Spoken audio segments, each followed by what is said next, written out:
really you give people's life back, when you the ability to be independent, to be able to move around. With this surgery, that, like I said, less than 15 minutes, it's done. They open their eyes and almost immediately they can see better, and the next day they can see like a lot better, almost perfect. We are trying to make this sustainable so that when we leave, people know how to do this by themselves. We are not the ones that are going to be doing all the surgeries like in one day, Rambo style. We are more about teaching the local people how to do the surgery. So that's why it's super important that everybody, even if you don't have a disease itself or a pain or something in your eyes, you get them checked once a year, because they could really tell your ophthalmologist something else entirely about your own body that you didn't even know. Hello, everyone. This is Pam, de Café con Pam, the bilingual podcast that features Latine and people of the global majority who break barriers, change lives, and make this world a better place. Welcome to episode 366 of Café con Pam. Today, we have a conversation with Dra Maria Montero. This one is really important for many reasons. We talk about blindness. Blindness is a gender issue. Globally, there are 112 million more women than men living with vision loss, including blindness.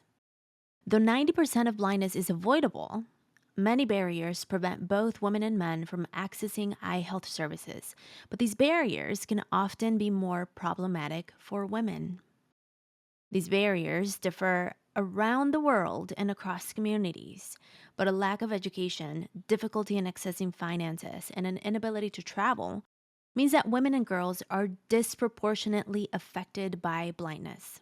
Dra Maria is a mother and an ophthalmologist, and she's a surgeon for Orbis Flying Eye Hospital, a state-of-the-art aircraft that travels around the world to prevent avoidable blindness. Her passion for helping others propelled her to perform free cataract surgeries for people in places where access to care is limited. Dra Maria Montero completed her residency in ophthalmology at the Asociación para Evitar la Ceguera, APEC, in Mexico. And soon after, she started her subspecialty year on the anterior segment of the eye, focusing on the intricacies of cataracts because, quote, you can change a person's life in just 15 minutes with cataract surgery, quote. Dra Montero later served as head of the cataract department and teaching director at a hospital in Mexico, in la Ciudad de Mexico, in 2016. In her capacity as a doctor, Dra Montero was inspired to participate in campaigns to perform free cataract surgeries in underserved communities, which led her to find Orbis, a global eye care nonprofit, where in January 2017, she joined the team working on the organization's Flying Eye Hospital, a fully accredited teaching hospital on a plane. This to train eye care professionals around the world that don't have access to it, including throughout Latin America. And of course, as a Latina, she is proud to support other professionals in her own community. When she first found Orbis, she finally understood the saying, do what you love and you'll never work again.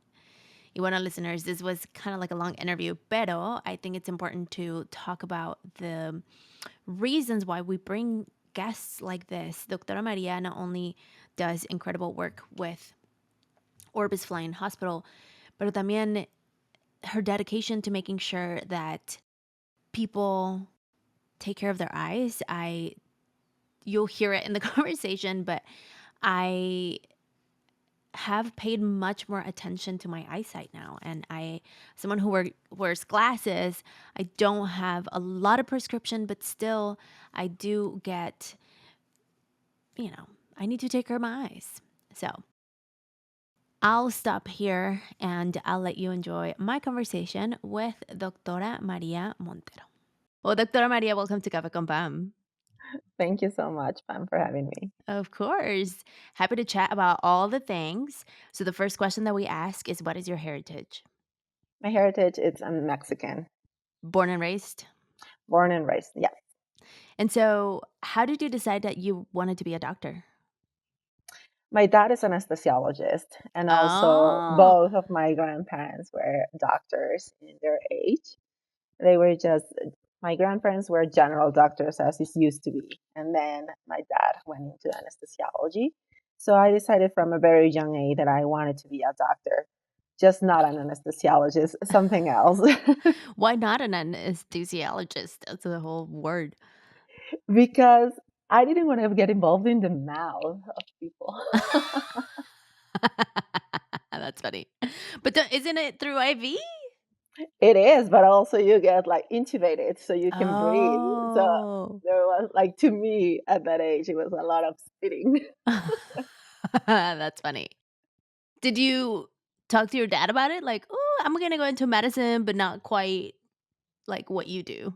Yes, I mean, he was very for at first very glad that I wanted to be a doctor, and then when I told him that I didn't want to be an anesthesiologist, he was just like, "Okay, I'll guess I'll train someone else with all the knowledge that I have."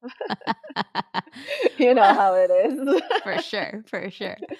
So you went into medicine, and is the path porque you studied in Mexico, no? I did, yeah, So is the path you go into general medicine first and then you choose a specialty?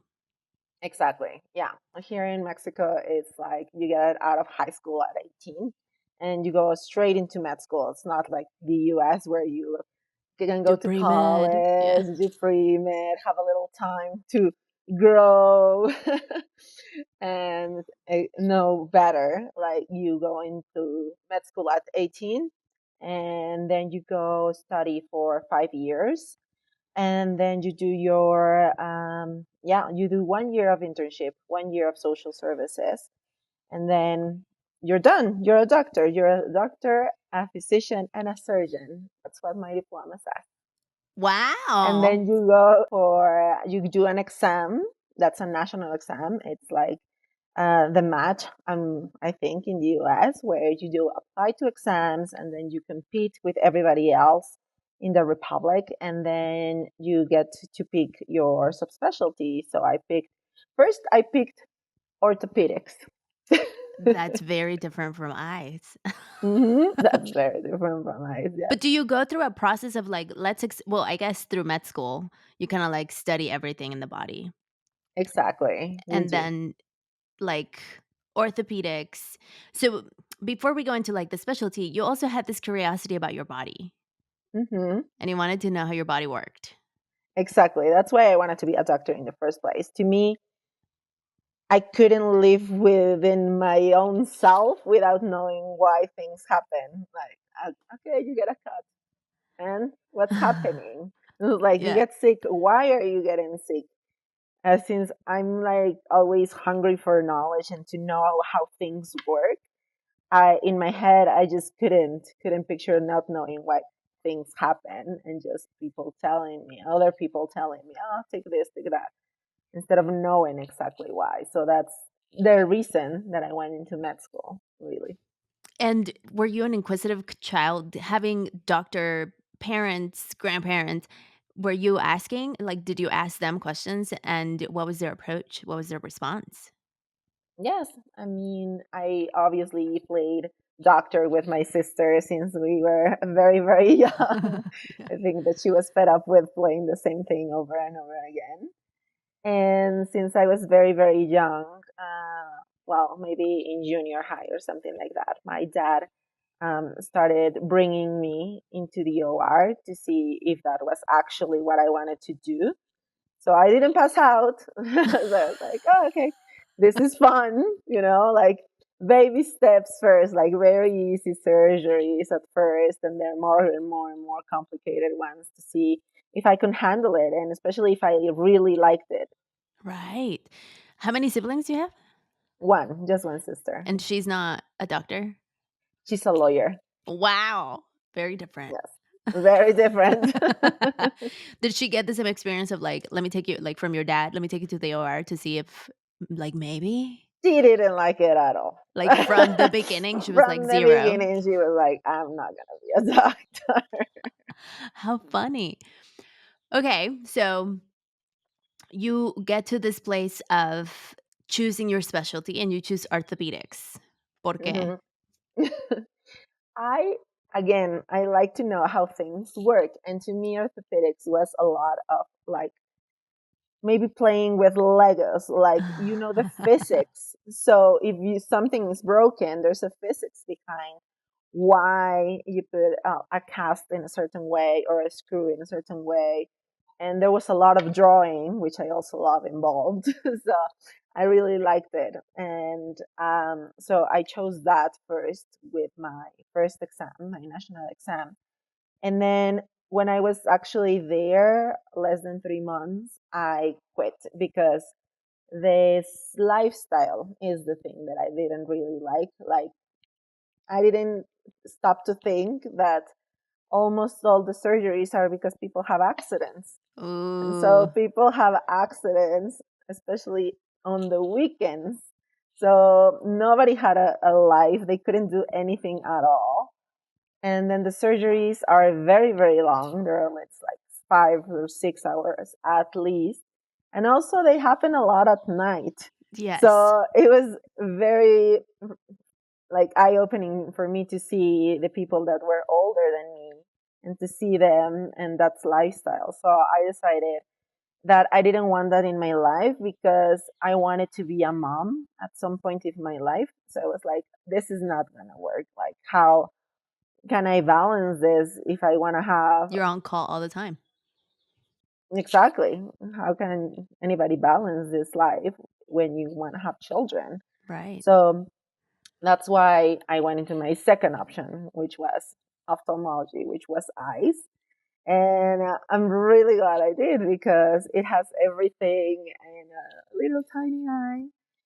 And it was so interesting. It's funny you mentioned the no weekends because my brother just had an Achilles rupture Mm-hmm. and it happened on a Thursday evening, but when you said it happens at night and he was playing like soccer, like, after work you go play soccer and like he literally like was about to sprint and like he literally heard the bop of the Achilles Mm-hmm. tendon and it happened at night. And so we went to the ER at night and but it's interesting how in the US he didn't get surgery until the following Monday, I believe, Mm. because the surgeon and it was in the morning when the surgeon was available. So I don't know Mm-hmm. if they're like it made me think if maybe there's a little bit more control. I mean, maybe an ER doctor, you have to be there all the time. But like the orthopedic surgeon was like on my time at 10 a.m. on a Monday. Yeah, it's different, and also like because of the health system, that's very different. So it depends a lot on which hospital you are working at, and in general, like people will do the surgeries at night if it's necessary. So Totally, if it's an emergency. So as a woman in medicine, how was it for you to go through med school, even choosing the specialties? Have you noticed any differences? How have you navigated the medical world as a woman? yeah, absolutely. Since I chose orthopedics, Yeah. and so it's it's the cliche subspecialty for men, right? So it's like seem like a carpenter or someone that's very strong and tough and everything. And here I was. I mean, I'm like this all the time. So I'm like pink and sparkles all the time. And I was like, I'm not going to change who I am because of what I'm doing. And a lot what is in orthopedics about knowing the movements, like how to reduce a fracture is not about strength, but how you do the movement. So it's being in control and having a special technique, knowing Mm, the technique instead of just being strong and brute. So that was not true, but it was like a very masculine environment per se. But I have always been like this. And so I'm like, no, I'm like I don't know, legally blonde or something like that, but in health, I'm like, I'm gonna stay who I am, and I'm just gonna keep doing it like I am. So it was different, but everybody respected it. That's good. And so you say orthopedics, not my thing, all of the things that you just mentioned. Why was eyes your second option? I mean, I feel like it could be if I was to go into medicine, I would be like, I want to do everything. I would probably do brain, frankly. I also thought about like neurosurgery or Yes. something like that at the beginning because it sounds so cool, and then you're inside someone's mind, right? Yes. I liked ophthalmology because the way that the eye works like a camera. And like I was saying before, in something that's so small, it has literally so many layers. On the way that it works, and it's so perfect that to me it's like magic. It's like not obvious at all how it works. Mm. So that's why I wanted to go into ophthalmology. So you go into ophthalmology. How do you find Orbis? When I went into ophthalmology, at first I decided as a subspecialty to do anterior segment, which is cataract surgery in trauma or in children. And I decided to do that because it's a surgery that's the most reproducible surgery in the entire planet. And with that surgery, within less than 15 minutes, you change someone's life completely. So I had the experience of doing that in the residency in my fellowship, and I could see literally the change in someone's life and in children's life, especially. It was what really touched my heart to see like the way that they change their behavior when they're actually able to see. Wow. Could you break it down for the people that don't know what a cataract is? So a cataract is when the natural lens of the body, like I was saying before, the eye is like a camera. So if you think of the eye as a camera, then the lens of a camera. So at the beginning of your life, it's transparent. And then when you age or have a trauma or have coexisting disease like diabetic retinopathy, those things accelerate the process of getting this lens cloudy. So instead of being see through, then you start getting the lens more like yellowish or white. Huh. So instead of being able to see through something that's transparent, people see through something that's yellow or white, so they end up not being able to see any light if they don't get a surgery. Wow. And when you say trauma, this could be like through something hitting your eye hmm or Like gotcha or the tennis ball, or the like gotcha is like one of the fastest that occurs because the ball travels so fast wow. that if you don't have protection, then even if it's not an open trauma, if it just hits you and you get a cataract because of that. Mhm. So it could happen to anyone at any moment. It's not just age or is it that like is there a predisposition for people with diabetes or any type of other illness that Mhm. comes with cataract? Yes, with diabetes, you get a cataract earlier if your sugar levels are not controlled. So definitely, like the lens naturally starts to age around 50 or something like that. It varies on person to person too. I always say that it's like wrinkles. Some people get a lot of wrinkles, some do not. Some of us get gray hair, some people don't. So I cannot say for sure you're going to get a cataract in this exact year in your life, but everybody around 50 years old, the lens naturally starts to age. And then your eyesight gets a little bit blurry. The lights around, like in the car or at night, you start to see them like a halo around them. So those are early signs that your lens is getting blurry. Is there a way to prevent it or you just have to it's wrinkles?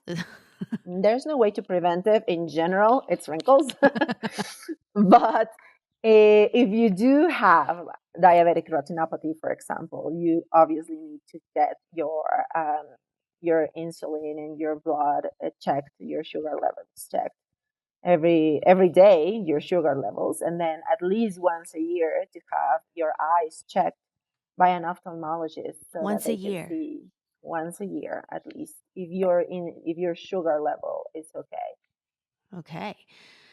I haven't had my eyes checked for like 3 years. Making a note, making a note. No, no, Um, no, no. I know. So babies can be born with cataracts? What? Yes, there can also be born with cataracts. They're like it's a genetic predisposition too. Oh my gosh. And there's Hmm. so many things that could happen in the eyes. Like cataracts is just one, probably, maybe one of the most known. Exactly. Yes, it's one of the main reasons for blindness all around the world. And it can be like you can go and clean the lens. Exactly, and it's reversible. So that's why we work very hard on this. 90% of all the people that live with some degree of blindness around the world, that blindness could be prevented or reverted. So Wow. it's a number that's amazing and that shouldn't be, obviously, if we could do something about it. So that's on the number that we focus and work on. That's wild. Because I feel like sometimes, especially people that don't have a lot of access, so underserved communities, rural spaces, is like, oh, was my eye just started getting like a little like blurry? That's just part of life. And it's not even like the curiosity of go ask the question. Exactly. And you know how it is also like with cultures, like old people.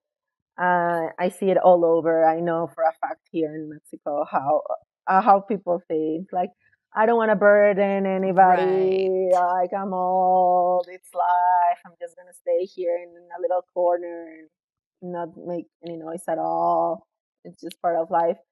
And really, you give people life back when you the ability to be independent, to be able to move around. With this surgery that, like I said, less than 15 minutes, it's done. They open their eyes and almost immediately they can see better, and the next Wow. day they can see like a lot better, almost perfect. So like you were saying, it has to do a lot of like inequality, because a lot of these is also in low and middle income countries. Hmm. And another fact is that over 55% of these people are women too. Wow. So it also has to do a lot with culture and gender bias to Mm. see like maybe the women, you're not really the breadwinner in the house, You don't need or to see. dude, it's not really necessary. Like, why bother? Or maybe if it's not cataracts, for example, if it's glasses, there's in a lot of countries that we worked at where to wear glasses, then you're not gonna get a good husband. Wow. So we also try to get the word across that about all of these myths and That's biases. wild. Hmm. So much. So many questions. Um, let's take a quick coffee break. I have so many questions, and I want to talk about Orbis because it's really cool and it's been around for a long time. It So is. let's take a quick coffee break. Sabrosura pa' ti que. Dra Maria, do you drink coffee? I do. Are you a warm hot coffee or cold coffee drinker? Wow, in the day it starts warm, Then it gets but cold. then with my daughter, exactly, it's almost always cold. I understand. I have a mug warmer, like a little Mm. thing, and I always use ceramic mugs for that reason because I mean, I don't have a daughter to blame, but it's just like I get caught up in work or I get on a call and, I do like my coffee warm, so, that might be a good investment. Yes. There's a cup. I'm not gonna mention the name because 'cause they're not sponsoring, but there's a cup that keeps your coffee warm. There's a mug kind of like a tumbler like what you have Mm-hmm. that keeps your coffee warm. It's just I personally think it's extravagantly expensive. I think it's worth it. It's just not worth it for me to make that kind of investment yet. I don't travel enough with it. I think it's for people that Exactly. go places, you can Mm-hmm. like if you're in the subway, yeah, bring your expensive thing because it will keep your coffee warm. But for me, it's like no, Yeah, and I'm also okay with it. I'm not like, if it's warm, it's warm. If it gets colder throughout the day, it's okay coffee too. is Like, coffee. coffee's coffee. Exactly. How do you drink it? Do you make it at home? Yeah, at home with milk and sugar. Just Not, yeah. yeah, just regular coffee, Café con not the leche? correct way. Exactly, café con leche. Not the correct way, according to my boyfriend, who's a Yeah. purist. Yes, the purists, they exist. I know. I mean, yes, it's a very different kind of culture. Yeah, on my end, I have my regular, also regular schmegular coffee with my mom introduced me to powdered milk. In Mexico is como nido, Hmm, hmm. but here we don't have nido, so it's just like whole milk and powder. And one day she was like, "Put it in your coffee," and I was like, "I don't know, is this dangerous?" And it's been dangerous. And so it's whole milk because sometimes people think it's half and half in powder, which is not. It's Uh-huh. whole milk, and so it's a whole thing. So I am still drinking my coffee whole milk. Ah, I have to try that. Sounds very good. I I know it love makes that it very milk. creamy. Uh-huh. Let's get back to the show because I have a lot of questions. Bring it. You go into your specialty, you're like, let me go into this subspecialty because you got exposed to this 15-minute surgery that totally changes lives, and you go into like like what do we call this specialty? The subspecialty. Anterior segment. It's Interior it's segment. a cataract surgery. Yeah. And so how does it work? Like, do you go in there and clean the lens? Like, do you Yes. remove the cloud? You remove the cloud. So the lens it's contained in a little bag that's suspended, a see-through bag that is suspended in the eye. And so what you do is you go in by a small but very, very small incision, a 2 millimeter incision. Wow. You go in there with a little tiny knife. You open the eye and then you open that bag and aspirate the lens out of the eye. Qué miedo. The incision is so small that it doesn't even need a suture Wow. It's like a paper cut. in most of the cases because it's self sealing, which is completely and totally amazing. And it's usually done, obviously, in adults with only eye drops, just topical anesthetics. So the patient is wide awake. They don't even need anesthesia or anything. Wow. Hmm. So wild that it's such a quick, like, thing. I don't want to say fix, but it is. And people could go years without being able to see. Hmm. Hmm. There's like lack of information and Mhm. lack of access, lack of knowledge. But it's such a quick, like I said, it's the most reproducible surgery in the world in the entire body. Wow. And it's so small. Like I said, it's 2 millimeters. You go in, you aspirate the cloudy lens, and you replace it with a teeny tiny plastic lens in its place, and then you can see. And nowadays we have lenses, artificial intraocular lenses that give you the ability to see far, a medium, and close distance too. So Wow. it's obviously life changing, and for a child it's also like completely life changing. It gives them back the opportunity to have a life, to be able to go to school, be independent, and not be like a burden to their families. And then we like there's a lot of stigma behind that it too. So Totally. Well, let's talk about that because on the Orbis site, they talk about blindness, gender inequality for women and mhm. girls, and how there are 112 million more women than men living with vision loss. This includes blindness and so many things that I don't know how to pronounce. But that number is wild. 112 million more women than men living with vision loss. Exactly. Yeah, like I was saying, it's because in a lot of the countries, women are not seen as necessary on the Mm. workforce, or they have the easier job to be like the homemaker or the caretaker for the children, and that's it. Or they don't want women out of their houses too. Or like I was saying, that women don't, little girls don't get glasses because they don't seem pretty enough, and then they're not going to get in the future a good husband, for example. So there's a lot of inequality here too. And also, if there is like, if people have the resources to do a surgery on a, like, it's a boy or a girl, they're almost always going to choose the boy because that's the one that's going to go to school, or it's going to be the one that works to maintain and support their family instead of the girl. That's wild. Hmm. Whoa.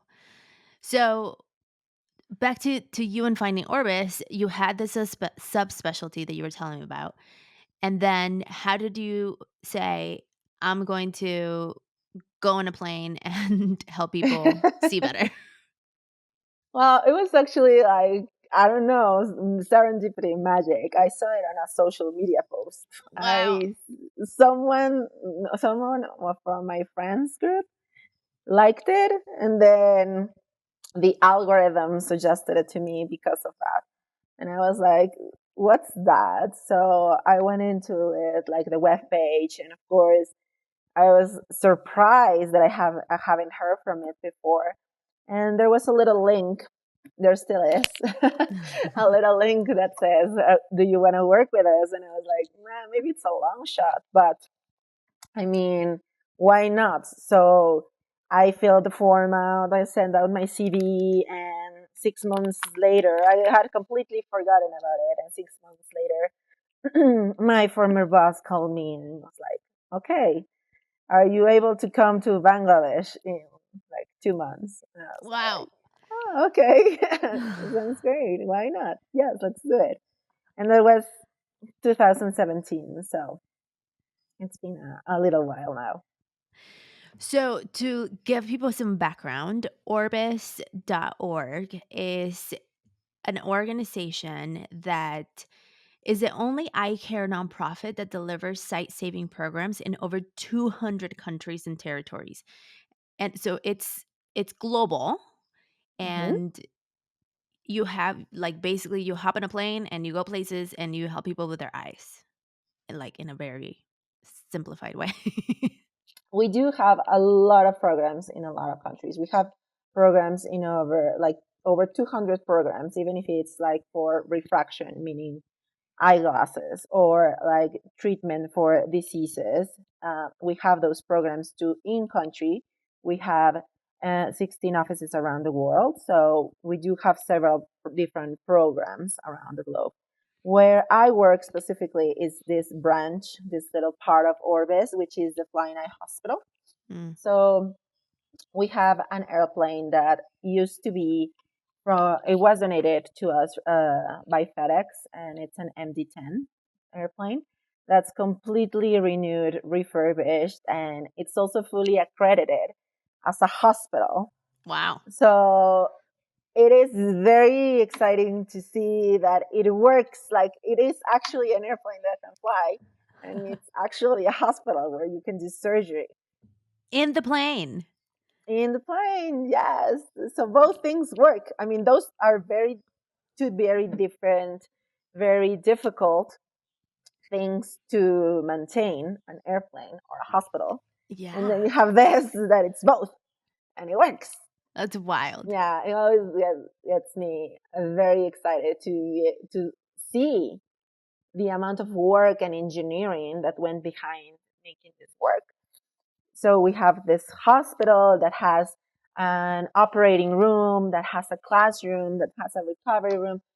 You don't feel like you are on an airplane unless you go and turn to the side and see the little airplane windows.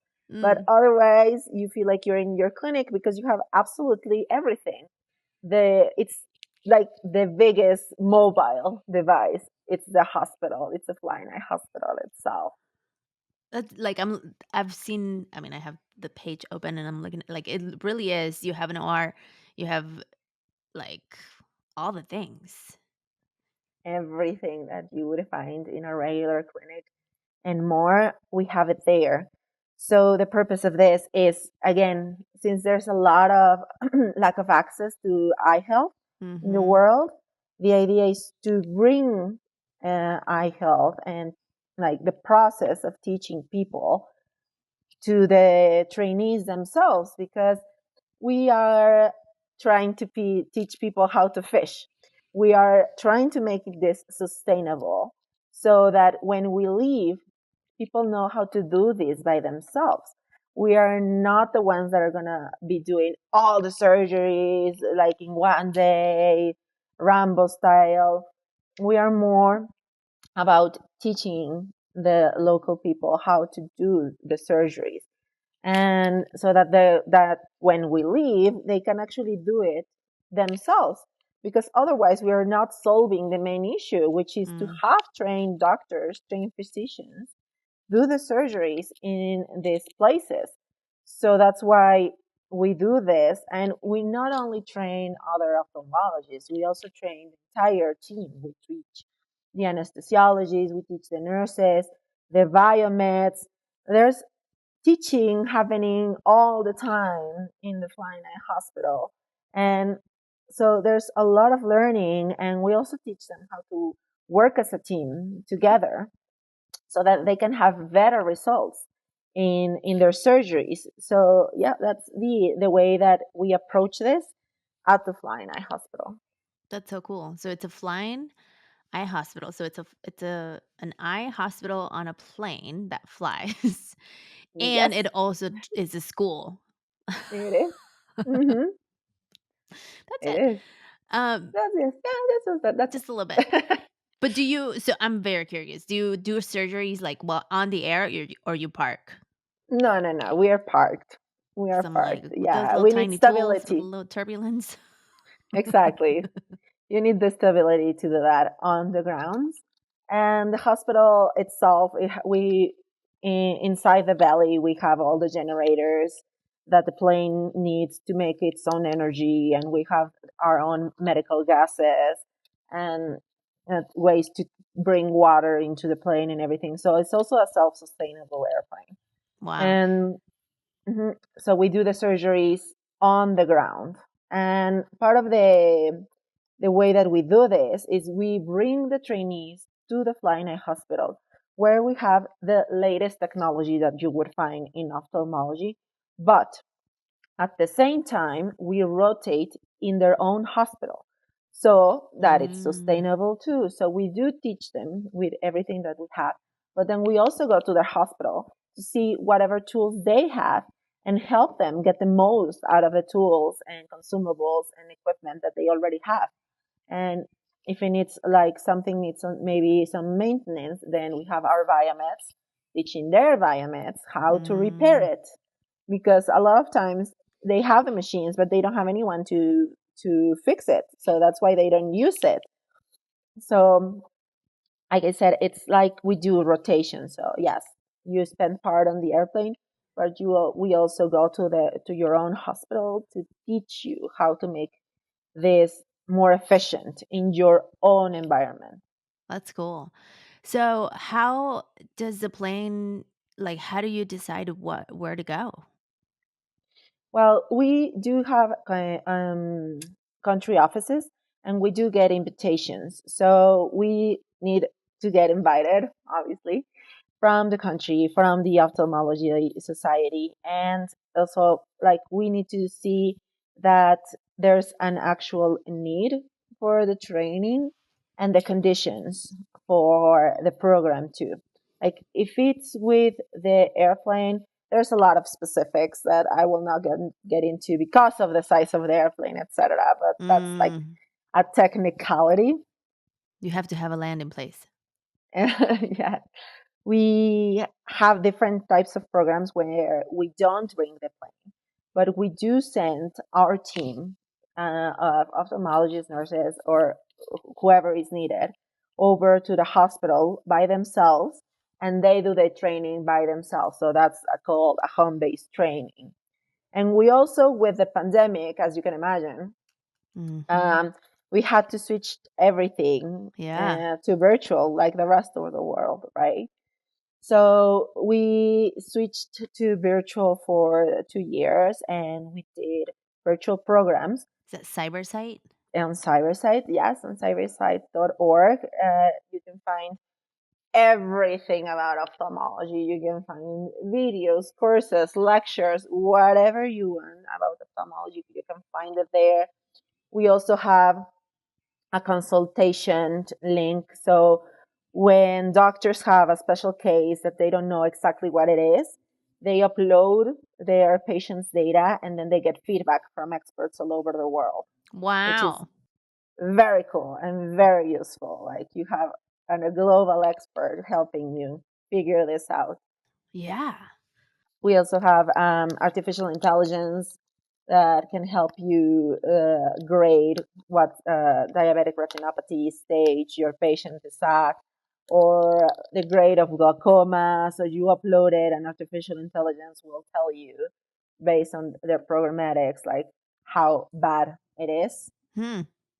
So yeah, Cybersite is great, and I encourage everyone in this field to check it out. For sure. I'm curious if you have any like a story that maybe you were on the plane, like one of the trips that like moved you that you want to share with us that you can. So just recently we were we were in Zambia, and this past September and October, and we were there, and there was all these kids that had congenital cataracts, so they were Mm. born with cataract. Those babies that we talked about. Those babies that we were talking about, and there was this teeny tiny baby that was less than a year old that had bilateral cataract, so cataract on both her eyes. And so they did. We did the surgery on one of her eyes because you cannot usually do both eyes at the same time. So you do one Oh. first, make sure that everything's okay with that eye, and then you go on to the next. Oh, so you have to like test it kind of? I know you have to just wait because, as any surgery in the body, you just have to wait to see that there's no infection, for example, Mm, that everything's controlled, so that each eye has its own healing time, let's say. mm, okay, okay. So we did the surgery on one eye, and then the following day we were there. There's usually like people that are visiting and want to watch the post-op clinic. Mm, And there's people there. The mom is there with the baby, and the volunteers, the hands-on trainee, Dr. Chimosi was there, and so they unpatched the baby and just I always get emotional. So just to see the face of the baby, because she was amazed of all the mm. light that she could see, and then she turned and looked at her mother for the first time in her life. Oh, oh my gosh. So that's just for me so rewarding to be able to see very often. Yeah, for sure. Yeah, so she was surprised, and she was touching her face because she didn't, like, she recognized her from the voice, obviously, and the Oh, smell, but she hadn't seen her oh my in her life. gosh. Hmm. Like she literally couldn't see. Yes, those cataracts were so dense that she could only see shadows in front of her. Wow. Hmm. That's wild. And so then you did the other eye, and probably it was just as Exactly. touching. But Oh, yes, I to be able to see that reaction was, it's always amazing to see, like I was saying, the change. Also, this is like a little baby, but in mm, older kids who can speak and tell you, it's also like, wow, mom, I can see, or I yeah, haven't seen this before, I cannot believe how bright this is, like, oh, so this is a pen. Oh, okay, right. because they have never seen it before. And they change obviously their personality too, because even if it's not a super dense cataract, people are confined, children are confined into a little space because they feel like they're going to hurt themselves all the time, or they don't know how to walk by themselves, and they feel like it's a dangerous place that they're at all the time. And then you do the surgery and you can see the change in their personalities to be more lively and more chatty and more social, because they can see other people and they can their enthusiasm and their Mm. personality gets 10 times better with it. Yeah, because they get to experience the world different. Hmm. Oh, that's so cool. So tell us all the places and spaces where we can find out more about Orbis, about you. Drop the links. Okay, so you can find more about Orbis at www.orbis, which is orvis.org. And that is our webpage where you can find everything about us, all the things that we were talking about the airplane, our missions, where we do programs all around the world, who works there, what they do. You will find a lot of cool stories about other experiences all over the world. And the other link is for Cybersite. So it's www.cybersite and then .com. And we have everything linked in the show notes. Excellent. Thank you, Pam. And that's the place where the eye health professionals, not only ophthalmologists, but like I was saying, we also have material for anesthesiologists, nurses, biomedical engineers, optometrists, COMTs, everybody that's related to eye health can find something or everything, which is going to be very useful, even if you're a med student that's thinking into going into eye health, or if you are already a trained ophthalmologist. I'm sure you will find something on there that will be helpful for you and your practice, and obviously your patients. For sure. That's awesome. Well, thank you for this. This is very cool and like so good to learn. One more question for the audience, for the listeners. So you mentioned that, because I've been thinking about this, that we need to get our eyes checked once a year. Hmm. We do, everybody. Everybody. Are there any questions to ask? Because like you mentioned some things and I've been reading the Orbis site. Some of these things can be prevented, and sometimes there's symptoms that don't look like symptoms but they could be symptoms. And so is there, like, specifically women, because you know gender inequality, Hmm. is it something that we need to think about? Yes. You know how they say that the eyes are the windows to the soul? Mm-hmm. So I don't think that the eyes are the windows to the soul, but they're the windows for the body, like Wow. 100%. The eyes will show you if you are in an early stage of a disease elsewhere. Like they will tell you if you have a diabetic retinopathy, that means that your entire body has something already to do with diabetes. They will tell you if you have blood pressure. They can also tell you if you have, for example, arthritis or something of inflammatory disease going on in your body. So that's why it's super important that everybody, even if you don't have um, a disease itself or pain or something in your eyes, you get them checked once a year, because they could really tell your ophthalmologist something else entirely about your own body that you didn't even know. Wow.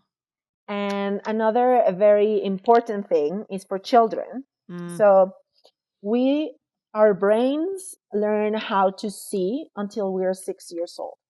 So if your children, if a child cannot see with an eye or both eyes, and it's not corrected before 6, the brain doesn't learn how to see anymore. Wow. So even if you correct, like for example, there's ptosis where the eyelid is a little bit droopy. Uh-huh. So if you don't correct that before 6, that eye, it's not going to be able to see even if you later on correct it. So that eye is going to be a lazy eye or an amblyopic eye. And then if you cannot see properly with both eyes, you are not going to be able to see in 3D ever. Whoa. your driving skills, your, if you wanted to be a surgeon, a pilot, an astronaut, or all of these things get cut off because you don't have the ability to see proper depth in your life.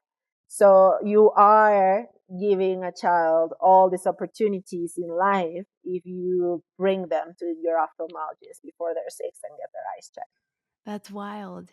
And what about screens? We live in such an age of Yes. screens. So there were a lot of studies made and conducted during the pandemic, of course, because like we were all stuck inside with screens and everything. And so there is now the knowledge that you, like little kids, shouldn't be exposed more than 1 or 2 hours at the most.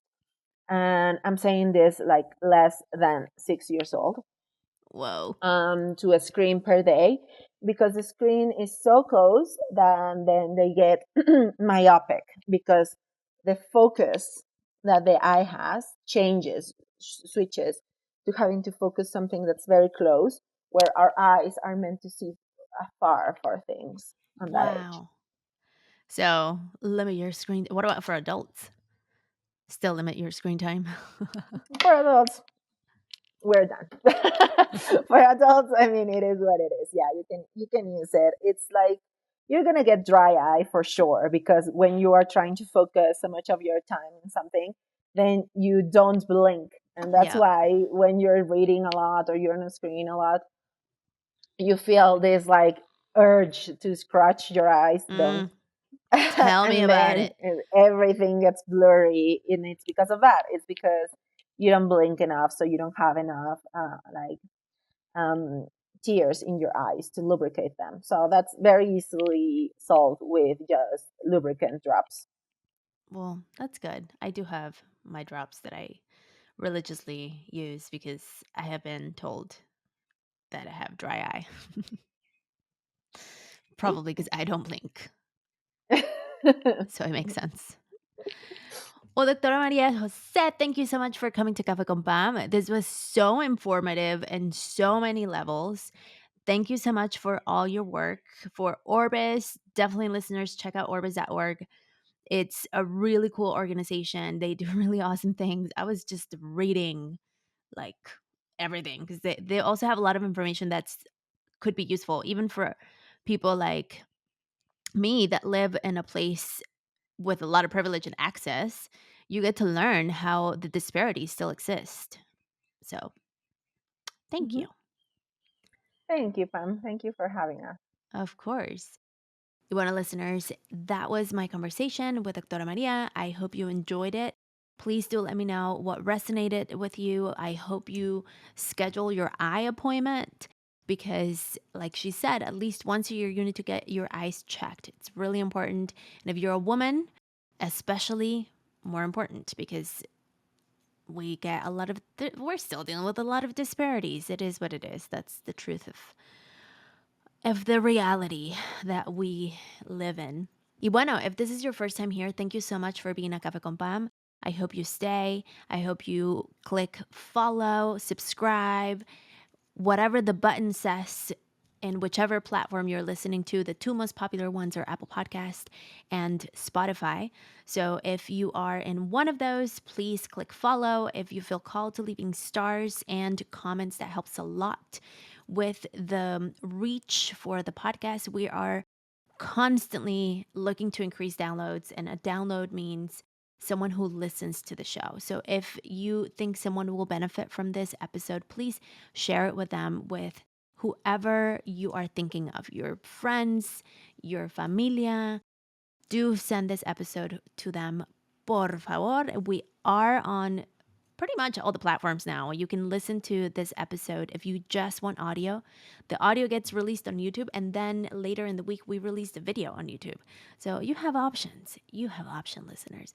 Bueno, let's stay connected. I love it when you screenshot and tag me. I really love it when you send me messages. Last week's episode about summer planning prompted a lot of conversation. So I'm so glad you actually took action. It made me so happy. All the comments, all the DMs that you sent me with the results of your questions and how you feel about it afterwards was so cool. So please keep doing that. It makes a difference. And it also makes me, while I'm looking at the downloads, receiving your notes makes it feel more tangible. There's people actually on the other side listening. So I appreciate that. And on that note, let's stay connected at Café con Pam Podcast on Instagram and Facebook, Café con Pam on YouTube. Y bueno, listeners, thank you so much for being here today. Como siempre, stay shining. Sabrosura,